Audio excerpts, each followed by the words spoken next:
पाकिस्तान में red light area का इतिहास और वर्तमान स्वरूप। पाकिस्तान में रेड लाइट एरिया का एक लंबा और जटिल इतिहास है।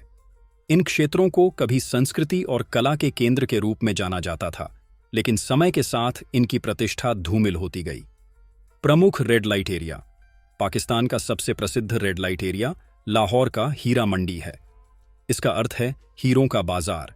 हालांकि इस नाम का संबंध कभी यहां के अनाज बाजार से था। एक समय में यह क्षेत्र तवायफों का गढ़ था, जहां नृत्य और संगीत की कला का प्रदर्शन किया जाता था। धीरे धीरे यह स्थान वेश्यावृत्ति का केंद्र बन गया। ऐतिहासिक पृष्ठभूमि। मुगल काल में हीरा मंडी शाही दरबार से जुड़ा हुआ था और यहां तवायफों को नृत्य और संगीत की शिक्षा दी जाती थी।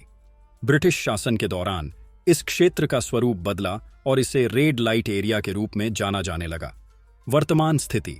आजकल पाकिस्तान में वेश्यावृत्ति कानूनी रूप से प्रतिबंधित है, लेकिन हीरा मंडी जैसे क्षेत्रों में यह अभी भी गुप्त रूप से जारी है। इन क्षेत्रों में गरीबी, सामाजिक बहिष्कार और महिलाओं के शोषण जैसे मुद्दे व्याप्त हैं। सांस्कृतिक प्रभाव। रेड लाइट एरिया पाकिस्तान की संस्कृति का एक विवादास्पद हिस्सा रहे हैं। कुछ लोग इन्हें समाज का काला धब्बा मानते हैं, जबकि कुछ अन्य इन्हें ऐतिहासिक और सांस्कृतिक विरासत का हिस्सा मानते हैं। इन क्षेत्रों पर कई फिल्में और साहित्यिक रचनाएं भी बनी हैं, जो इनकी कहानियों और चुनौतियों को दर्शाती हैं। चुनौतियां और मुद्दे। पाकिस्तान में रेड लाइट एरिया कई चुनौतियों का सामना कर रहे हैं, जिनमें शामिल हैं गरीबी और बेरोजगारी, सामाजिक बहिष्कार और भेदभाव, महिलाओं और बच्चों का शोषण, स्वास्थ्य खतरे जैसे कि HIV, एड्स।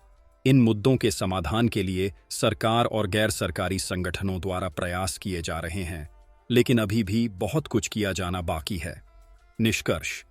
पाकिस्तान में रेड लाइट एरिया एक जटिल सामाजिक मुद्दा है, जिसका समाधान खोजने के लिए समाज के सभी वर्गों के सामूहिक प्रयास की आवश्यकता है।